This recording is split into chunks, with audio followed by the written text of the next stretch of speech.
MS series के part 4 में हमने देखा था पाइवट टेबल के अंदर स्लाइसर का क्या काम होता है, राइट। स्लाइसर कैसे यूज़ करते हैं, स्लाइसर की अलग अलग डिज़ाइन सेटिंग, स्लाइसर दो पाइवट टेबल या दो पाइवट चार्ट पे कैसे लिंक करना है, हमने पार्ट 4 में देखा था। और अभी पार्ट 5 में हम देखेंगे टाइमलाइन कैसे इंसर्ट करना है। जैसे कि मैंने आपको बताया था पार्ट 4 के एंडिंग में हम टाइमलाइन सीखने वाले हैं। सो डेटा आपके सामने है एंड टाइमलाइन के लिए मैं आपको बताऊं कि ये डेटा में थोड़ा सा प्रॉब्लम करेगा, क्योंकि टाइमलाइन के लिए आपको डेट रहना चाहिए डेटा के अंदर, समझे बेटा। आई मीन यहाँ पे सबसे पहले करूँगा क्या मैं, यहाँ पे देखिए गाइज, लुक एट हियर। मैं यहाँ पे इसे सिलेक्ट करूँगा एंड यहाँ पे मैं इतना ही डेटा ले लेता हूँ। अभी ज़्यादा डेटा नहीं ले रहा हूँ मैं, बड़ा लगभग 100-200 के बीच में एक रिकॉर्ड लिया मैंने। आई कॉपी इट एंड मैं एक नई शीट में इसे पेस्ट कर देता हूँ। पेस्ट के लिए मैंने सिंपली एंटर बटन प्रेस किया। एंटर बटन भी चलता है, वैसे आप कंट्रोल V तो कर सकते हैं, बट मैंने आपको बता दिया। यहाँ पे मैंने इसकी कॉलम की साइज़ एडजस्ट की और यहाँ पे मैंने डेट लिख दिया। मुझे भी पहले कॉलम में अभी डेट चाहिए, बस रिपोर्ट के लिए मुझे डेट चाहिए, इसीलिए मैंने ये ले लिया।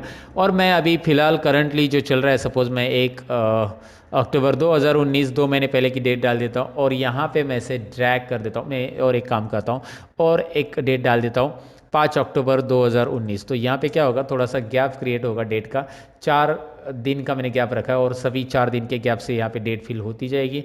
लगभग यहाँ पे मेरे पास अभी दिखाई दे रहा है आपको नेक्स्ट 2 साल की डेट आ चुकी है, मतलब 1-2 साल की डेट मुझे यहाँ पे मिल चुकी है। ये करंट ईयर की भी है, 2020 की भी मिली, 2021 की भी मिली। ये रिकॉर्ड में मैं अभी टाइमलाइन कैसे बनाऊंगा मैं आपको दिखाऊंगा। डेट कंपलसरी है टाइमलाइन के लिए, राइट। अब आपको Alt+N+V टाइमलाइन अप्लाई करने के लिए पाइवट टेबल लीजिए, क्योंकि पाइवट टेबल के अंदर टाइमलाइन अप्लाई होती है। आफ्टर दैट आपको लेना है यहाँ पे मंथ। चलिए मैंने मंथ ले लिया। मंथ के हिसाब से लीजिए या फिर रिकॉर्ड जिसके भी हिसाब से आपको चाहिए। आई डू वन थिंग, मैं मंथ नहीं ले रहा हूँ यहाँ पे, डायरेक्टली ब्रांड ले लेते हैं हम। ब्रांड कितने हैं, 4 भी आ चुके हैं। एंड देन उसके बाद मैं ब्रांड के बाद यहाँ पे लेता हूँ डायरेक्टली क्वांटिटी एंड कुछ रीजन वगैरह भी ले सकते हैं, स्टेट भी ले सकते हैं। I take down state. Okay, यहाँ पे आपको दिखाई दे रहा है कुछ स्टेट का रिपोर्ट है हमारे रिकॉर्ड में, उतना आ चुका है। अब यहाँ पे डेट को मैं ड्रैग करके फिल्टर में रख रहा हूँ। ये ज़रा देखिए मैंने यहाँ क्या किया है, डेट को मैंने फिल्टर में रख दिया है ताकि मैं टाइमलाइन यहाँ पे अप्लाई कर सकूँ, राइट। ओके, रिकॉर्ड में मैंने डेट को फिल्टर में रख दिया। आपके सामने रिकॉर्ड दिखाई दे रहा है। मैं चाहिए तो इसका फॉन्ट बदल देता हूँ। यहाँ पे ये फॉन्ट को मैंने कैलिब्री कर दिया। चलिए यहाँ पे आपको दिखाई दे रहा है, फिलहाल तो ये फॉन्ट आ चुका है, डेट भी आ चुका है। अब करूँगा क्या मैं, यहाँ पे पूरे डेट का रिकॉर्ड आ चुका है, ये सभी के सभी। आप यहाँ पे देखेंगे तो फिल्टर में ये पूरा का पूरा रिकॉर्ड है। सिलेक्ट मल्टीपल डेट में जाकर यहाँ पे ये करेंगे। अब इसके ऊपर स्लाइसर बनाने का कोई मतलब नहीं है, क्यों, क्योंकि मुझे अभी चाहिए डेट के हिसाब से। तो मैं जाऊँगा डायरेक्टली एनालाइज में और स्लाइसर के बाजू में एक इंसर्ट टाइम लाइन ऑप्शन दिखाई दे रहा है, right. So now click on insert timeline, select date and okay, right, okay, once you click on date and then timeline will appear। Timeline की साइज़ आप जितनी चाहिए उतनी बड़ी रख सकते हैं। ये थोड़ी सी स्लाइसर की तरह ही है, लेकिन ये हॉरिजॉन्टल फॉर्मेट में यहाँ पे दिखाई देगा। यहाँ पे आपको ईयर दिख रहा है 2019 है, 2020 और 2021 के सभी मंथ्स आ चुके हैं।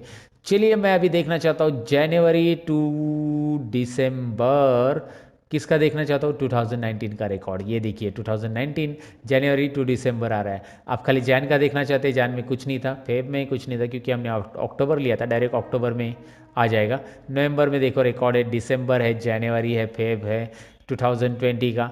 ओके, तो ये आपको यहाँ पे दिखाई दे रहा है रिकॉर्ड्स कैसे आ रहा है। आप जो मंथ्स यहाँ पे सिलेक्ट करना चाहते हो उस मंथ्स का रिकॉर्ड यहाँ पे दिखाई देगा। यहाँ पे आप देखेंगे एक छोटा सा नन्हा सा प्यारा सा ऑप्शन है, दैट इज मंथ्स, और उसके ऊपर क्लिक करेंगे तो यू विल गेट क्वार्टर्स।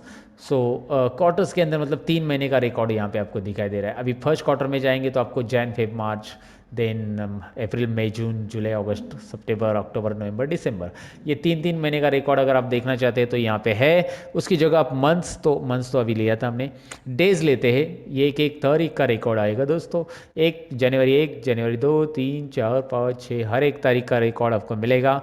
और यस में जाएंगे तो आप 2019 का रिकॉर्ड, 2020 का रिकॉर्ड, 2021 का रिकॉर्ड, इस तरह से रिकॉर्ड आप देख पाएंगे। तो 2019 का रिकॉर्ड देखना चाहते हैं, 2020 का, 2021 का, जो रिकॉर्ड चाहिए वो आप यहाँ पे देख सकते हैं। आपके सामने यहाँ पे ये रिकॉर्ड डिस्प्ले हो रहा है, राइट। तो ये टाइमलाइन काफ़ी कमाल की चीज़ है। अगर आपके पास डेट है कॉलम में, मतलब आपकी रिपोर्ट में डेट है, तो उस टाइम पे ये टाइमलाइन आप ले सकते हैं। और टाइमलाइन की कुछ सेटिंग्स भी देखिएगा अभी। यहाँ पे टाइमलाइन में आप देखेंगे तो ऊपर ऑप्शंस टूलबार आ रहा है, जैसे कि स्लाइसर के लिए ऑप्शंस टूलबार आ रहा था, वैसे ही यहाँ पे आपको हाइट मिलेगी।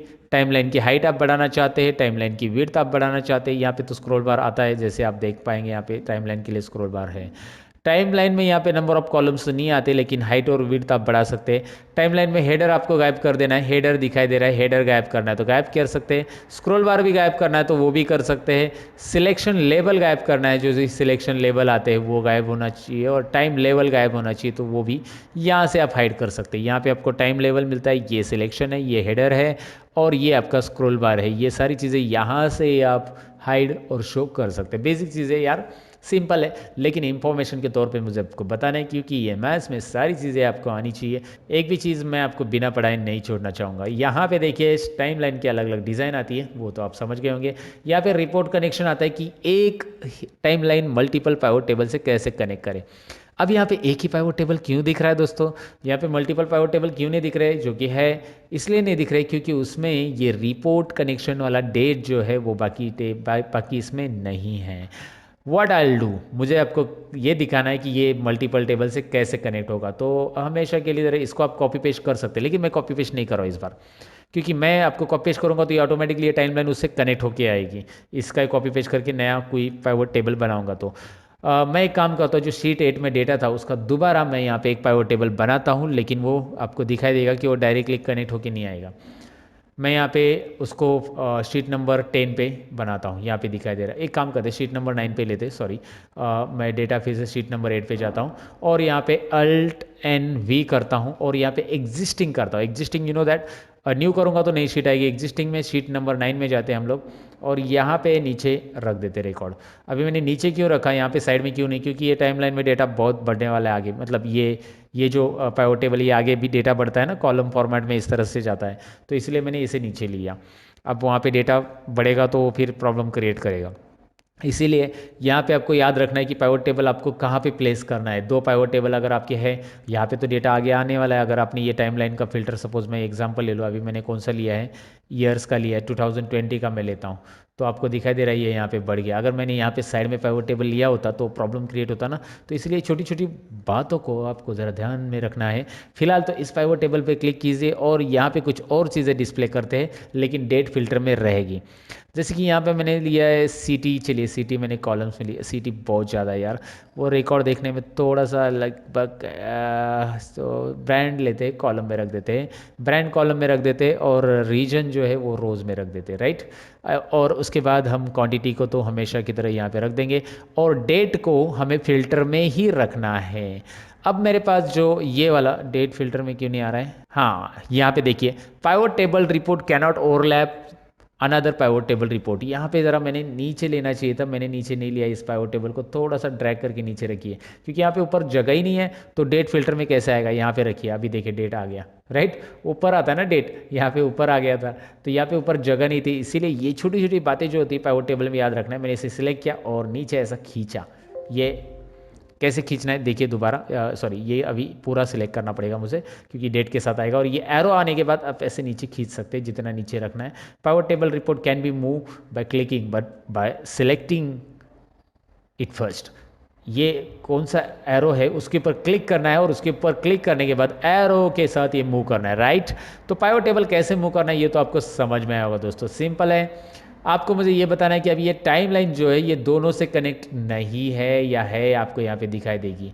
यहाँ पे आप रिपोर्ट में देख सकते हैं, नीचे वाले रिपोर्ट में मतलब बस कॉलम की साइज़ कम ज़्यादा हो रही है, लेकिन 2,48,000 में कुछ नहीं चेंजेस हो रहा है, राइट। वो अमाउंट वैसे की वैसे ही है, लेकिन ऊपर के पाइवट टेबल में चेंज हो रहा है। तो ये टाइमलाइन मुझे इस पाइवट टेबल के साथ लिंक करनी है। कैसे करेंगे, सिंपल है, आपको पता है। ऑप्शंस में जाएंगे, रिपोर्ट कनेक्शन में जाएंगे। अब देखिए यहाँ पे मेरे पास 4, 3 और 5 3 टेबल आ रहे हैं, क्योंकि शीट 10 पे भी एक टेबल मैंने क्रिएट नहीं किया था, हमने लिया था वहाँ पे, तो इसलिए उसे छोड़ दो, अभी ये वाला टेबल ले लो।